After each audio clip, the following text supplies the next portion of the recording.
Welcome back, everybody. Clint today with Classic Firearms, here to do kind of a part two to the top 5 300 Blackout firearms, because we're going to have a conglomerate of pistols and rifles here today. But if you remember, a few years ago, we did a top 300 Blackout firearms. And since then, a lot of new things have come out. And I've also, well, experienced a couple more things and have been educated by a couple of significant people in the industry about 300 Blackout. No, somebody that might actually have done something to help design 300 Blackout. And I gotta say, my opinion has changed quite a bit since that last video 3 years ago. So let's go ahead and roll into top 5 300 Blackout firearms, starting off with my number 5 pick. And it's not just because, you know, Kevin obviously had some things to say to me, but I didn't incorporate a bolt gun on my last one. And the Q Minifix, after spending some time with it and running that, I gotta tell you, the Q Minifix 300 Blackout, you can do the pistol or the SBR, is just awesome. If you decided to go the SBR route, you're gonna get this stock, which has your adjustable length of pull and adjustable comb height, for just over 4 pounds. If you go the pistol version, it's just under 4 pounds until you throw a brace on it or something like that, because thankfully, braces are back on the menu. So with that, just over 4 pounds for the SBR model. You've got a nice short barrel on there, and if you've ever shot subs out of a bolt gun before, it's the quiet, like it's Hollywood quiet. All right, so 300 Blackout suppressed subs. Oh my God, it is awesome. The action super smooth and sweet on these guys, and on their newer models, I think they've got the quite literally the best trigger ever. They have a bolt gun and obviously a semi-auto version. And we've got this one decked out with the EOTech Voodoo, obviously the Trash Panda, which I'll make a comment there in just a second, and then one of the newer Ergo grips as well, which is pretty solid. I actually like that one quite a bit. Coming up here, I will say this. Just about all of their guns just about ship with the Cherry Bomb. And we've said this on the podcast, we've talked about it on film, everywhere else. This is obnoxious. This is great marketing to make you want to buy one of the silencers. Also, if depending on when this video comes out, Q did something ridiculous. You buy the fix or the mini fix, you get a silencer for free. So I don't think you could go wrong with that. Anyway, that's my number 5 pick, because again, shooting subsonic 300 Blackout of a bolt gun, you need to have one on your list. It doesn't have to be a Q gun, obviously. We've got a Christensen here that we've shown on camera, and then the Ruger American is a great, more budget-friendly option as well to shoot 300 Blackout if you want to get into that game. Just bolt guns, subs, and suppressors go together like peanut butter and jelly, and well, I had some other things I was going to say that I can't say. Never mind. So they just go together. Let's just leave it at that. Let's move on to my number 4 pick. So for my number 4 pick, I'm going to go with something I got to shoot at SHOT Show, which is something I wasn't expecting to do. You're probably thinking, what are you talking about? You get to shoot guns all the time at Industry Day at the range. No, I was talking about during SHOT Show, like later in the week, we were able to go to the like one of their mobile ranges there, I think by like Milo or Milo or something like that. Anyway, and LWRCI, those awesome dudes, had one of their 300 Blackout SBRs there that I got to shoot in collaboration with the Disavowed group silencers, and that thing was awesome. And though I don't have the LWRCI 300 Blackout, the ICA5 here, I do have one of the ICDI guns, which has familiar controls because it is their complete ambidextrous design, which I do like quite a bit. It's just nice, and it works really, really well. With that, I will say this. After shooting that gun, all subsonic ammunition in that confined space, I didn't get any gas back to the face. And I was just doing quick little bursts of 3 rounds because that's how many hits the target would take before it would fall down and come back up. It's actually really cool footage, and it's a really cool experience as well. And like I said, shooting that gun suppressed was awesome. However, it is a 10.5-inch barrel, which, that's completely fine. But when I'm thinking, 300 Blackout, you can go short on these guys, right? Like, I'm not going to put, 5.5 inches on for a 5.56, but for a 300 Blackout, it's, I'd still like a little bit longer, but I'll allow it, especially if it's full-time suppressed, right? Okay, cool. In that confined space, shooting that, no gas back to the face, super light recoil, as you can imagine with 300 Blackout. I actually say it's not even light recoil. There is no recoil. And it was just a lot of fun. It comes in a little over 6.5 pounds, so it's a little bit longer, heavier boy, but at the end of the day, it was a lot of fun to shoot. And again, utilizing that short stroke piston-driven design, it just runs. So really happy about that. Again, good job LWRCI with that. I would just like for you guys to come out with maybe a pistol braced model. That would be kind of cool since, you know, braces, as I've already talked about, are, from what it looks like, here to stay. So just throwing that out there. All right, cool. Let's move on to number 3. Hey guys, we're going to take a moment to interrupt this content to bring you a word from the sponsor of this video, Sonoran Desert Institute. Now, of everyone at Classic, I've probably built the most guns myself, and I know a lot of you guys out there like to work on and repair your guns at home as well. If you're looking for a way to take that hobby to the next level, Sonoran Desert Institute could help. The online courses at SDI cover a broad range of topics, including armor certification, gunsmithing, ballistics, woodworking and gun finishes, sport shooting management, and more. They even send tools and materials directly to your home so you can get hands-on training while you're covering this coursework.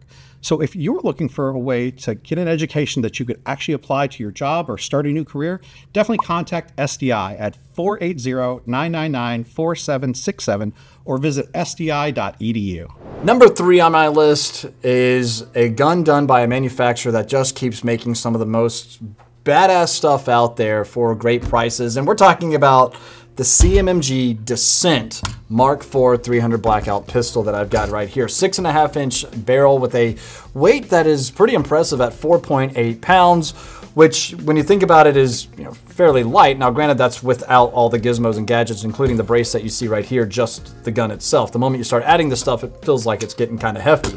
But what's cool about this is that it's still direct impingement, but they use this compact design for the direct impingement operating system because, as you know, with it being direct impingement, you're thinking, well, where's the buffer tube, right? So they do actually have a proprietary operating system that's all housed right here in the upper receiver, which is pretty cool because, well, it allows you to operate this gun without a stock or a buffer or a brace, depending on how you run it. NFA rules apply. Freaking whack. Anyway, shooting this gun suppressed, absolute pleasure. I do like the ambi mag release on it. That's a nice little feature. Again, I like that it's got a large surface area, but one of my nitpicky things about this is if you are running gear, stuff like that, there's nothing actually protecting this. I feel like this would actually be a really easy control to accidentally actuate. That's my only criticism about that. The safety is CMMG safety, which is really low profile. So if you're wearing gloves, things like that might be a little difficult to actuate, but at the end of it all, it's still pretty grippy and I get to it. Also, notice the charging handle, forward placement here. Non-reciprocating, by the way. Some people like that, some people might not. You let me know what you think. Personally, I like it quite a bit because it's far away or forward enough that it's not like getting in the way at all. And it also has a built-in hand stop here, and I kind of look and act like this is another hand stop to keep your hand from going over. Quick reload, you're not maybe paying attention, whatever, under stress, you might not be paying attention to the placement of your hand. Short rail, you can understand why having a integrated hand stop might be something of useful features. With that though, I really do like this charging handle. It's super easy to actuate and it also locks into place with what looks like your standard charging handle, you know, little latch, which is pretty cool. Great. So again, CMMG just makes cool guns. The Banshee is another one of my absolute favorites. And yes, guys, we've been paying attention, or at least I've been paying attention on my Monday night live streams where we have talked about 300 Blackout versus 10mm for home defense. We really need to do that video. So I feel like that's probably a good one to think about. But let me know, what firearms should we use for 300 Blackout? What firearms should we use for 10mm? Comment down below. I think CMMG's... I feel like just CMMG all around should make sense. Anyway, comment section, light it up. From there, let's go to move on to my number 2 pick. So before we roll into my number 2 and my number 1 pick, I want to talk about some honorable mentions slash like wish list guns that I wish were readily available or at least available to the commercial market. Like, I don't know, that FN SCW, which is super freaking cool, chambered in 300 Blackout. We know you brought us the FN15P here, the little baby Scar, which is really cool, but that short of a barrel in 5.56, really? Really? Okay. Waiting for 300 Blackout. We know it's coming. It's still cool. I like it. Okay. It's not bad. Kind of big, kind of bulky, but cool nonetheless. CZ Bryn. How long have we been asking CZ for the Bryn 2 chambered in 300 Blackout with that 9-inch, 9-inch barrel? Waiting. But apparently a little birdie says it's coming soon, so, you know, whatever. We'll see about that. But waiting on that, and also LMT. LMT has their entire PDW series chambered in 300 Blackout also, and the guys saw over in Europe not too long ago, like that like super compact PDW LMT 300 Blackout where the silencer is like right almost flush with the rail. The thing looks freaking cool. It kind of gives me like LVOA vibes from way back when. But yeah, I'm just saying there's some really cool guns out there as far as honorable mentions go, or as far as wish list guns go. But honorable mentions that are actually available, like Daniel Defense's DDM4 PDW, like the Maximum Defense PDX, are some awesome guns that I think you guys should check out as well. But quite frankly, out of all the guns that we've shot on the channel, the ones that I'm talking about today have just been more recently on my mind, and of course, a lot more fun to shoot. And more pleasant because I'm not getting so much gas back to the face and everything else. So that's why I'm going into my number 2 and number 1 pick, because they're so difficult, they're so different. I just have to talk about both of them at the same time, so let's do that.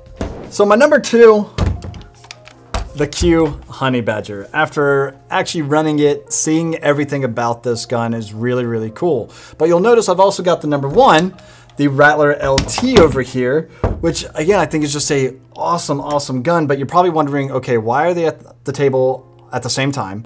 And why is the Honey Badger my number 2, not number 1? Why is this number 1 and not number 2? So let's go ahead and talk about that really quick. And the biggest thing I want to say is, at the end of the day, reliability. Not that this one isn't reliable. It's just that if you're thinking hundreds and hundreds and hundreds of rounds without cleaning, without lubrication, this one's gonna do it. And that's legitimately about it. Yeah, it has ambidextrous controls with it as well, but this guy is a little bit heavier. This is also the SBR version, which is pretty freaking sweet. So yes, this is SIG's actual stock, not a pistol brace, because like I said, this is the SBR. This is, without all that though, just the gun itself, minus a brace, minus a stock, is 5.1 pounds. With the Honey Badger, DI versus short stroke, by the way, so this is a DI operating system. With the brace or a stock, depending on which model you go for, whether it be the pistol like this configuration or the SBR, this is only at 4.8 pounds, lightweight little guy. You also will find that the rail on this one hasn't been as controversial as the rail on like the Rattler LT, the Spear, things like that. We can go back to the OG Rattler, like what you see right here, which has the Gen 1 rail on it, which is just pretty much locks up just by utilizing the front takedown pin. The Rattler LT, they figured they needed to add more material because, well, they're having issues with zeros on lasers and, you know, things that probably need to hold zero. So they added these little set torque screws here to keep the rail in place. That can be a little questionable. With Qs, and I think this is why they have pretty much a team of engineers, is ultimately they have this lockup system, which is very simple, but very, very strong. The materials that the rail is made of, everything about this just screams quality. And after going to Q and seeing all of it, you understand that, right? So the Honey Badger alone has, in my mind, one really great purpose: home defense, CQB, right? When I say CQB, I'm talking like, you know, hostage rescue. We're talking things, room clearing, things like that. This is where it's going to be ideal. Quick to get up and on target. Even with the can on it, you still got a very compact package here. And with that, lightweight. You can get through, and it just runs. Now, granted, take a look at this. This is actually an older Honey Badger. This does not have the new 2-piece bolt carrier group in it, and it also has a dust cover. It's one more thing. When Q was doing their research, they figured we don't really need it on there because, well, they actually saw that the spring broke, and then it flapping up and down like this actually induced a malfunction and a failure to extract. Essentially, the spent brass wasn't able to get thrown out of there because this thing was flipping up and under rapid fire. So there you have it. It also does have a great trigger in it. This is Geisley's trigger, but they now have literally the best trigger in the world that they're installing in all of their guns, which is quite honestly a damn good trigger. Is it the best trigger in the world though? I feel like that could be another video. It's literally the best trigger ever. It's literally the best trigger ever. That's, yeah, literally the best trigger ever. And I think that needs to be a video in and of itself. Is it the best trigger ever? If you've shot it, let us know what you think, okay? And also on that, it doesn't have the balanced bolt catch on it. However, it does have a really cool serial number ending in 0141. If you know, you know. Going dark. All right, cool. So the Honey Badger, obviously lightweight. awesome gun to shoot, adjustable gas block, short 7-inch barrel as well, which again, for its purpose, I think is just ideal. Again, chambered in 300 Blackout. And just that recoil system here. I know a lot of people are like, oh my God, it's so hard to put back together, stuff like that. Look, it took me a couple of tries and 1 blood blister, but now I've got it down to an art, and I'm almost as good as the engineer Mitch to put it back together. All right, so there you have it. Cool. Continuing on, and just for fun, we're gonna go ahead and take this guy off because silencers are cool, and the NFA shouldn't exist. Neither should any anti-2A legislation. All right, cool. So now we're gonna go ahead and install that on the Rattler LT.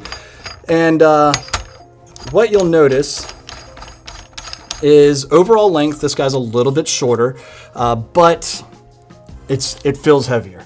Especially with the loaded mag, this gun, it's heavier. That's all there is to it. I will say this though, adjustable gas block as well, 2-position, short stroke piston driven design, hence why this gun can probably just run longer without having to do any type of maintenance. I feel like maybe we already answered the question to another upcoming video about piston versus DI and their reliability, but you know, we'll hold that still. Okay, complete ambidextrous controls and the dust cover. As I've already mentioned, this is actually an older model Honey Badger, which still is the whole vibe if you ask me. But the dust cover isn't that big of a deal to a lot of people. Yes, to a lot of people, it doesn't need to be there, just like a forward assist. Where'd they go? Oh man, it's almost like Eugene Stoner said it doesn't need to be there. Maybe you shouldn't try to force something to go into a highly pressurized area if it's not going there naturally. Anyway, we'll continue on here. Coming back, like I said already, ambi controls. Trigger on these guys are nice also. And with that, which one am I gonna be using for home defense? Put it that way. They're both great options. Let me just throw that there, okay? I will say this, having shot the Rattler LT with both supers and subs, trying to find you only limited to 2 positions on the gas block, so trying to find that reliability when you can run dry on both a sub and a super, the bolt locks back without having to adjust it. A little funny. With this, it's a lot more, how do I say, you even just noticed the cutout here for the gas block so you can get your adjustment made with the Allen screw. Awesome. You can actually set this perfectly to run how you want it to run, which I think is really cool. You're not just given 2 positions. So I like that idea here. Like I said, it being DI, it's gonna naturally get a little bit dirtier back into the system, so keeping it cleaned and oiled is something you should be doing with all your guns anyway, especially if it's gonna be a life or death gun. So keep that in mind.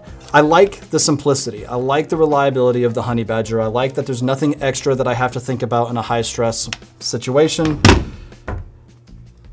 They're both great guns, but at the end of the day, it's actually neither one of these guns are gonna be my home defense gun. It's gonna actually be the Honey Badger SD, which is a little bit different than this. You'll be seeing on the channel very, very soon. So there you go. I mean, I guess technically still at the end of the day, it's the Honey Badger. So that one's gonna be staying next to the bed. This one's probably gonna be going into the car. Truck gun, home defense gun. Let me know what you guys think about that. Are there guns that we've missed on this list that you think absolutely should take the place of either one of these or anything else on the list for top 5 guns chambered in 300 Blackout? We're talking about some of the best suppressor hosts here today. So comment section, light it up.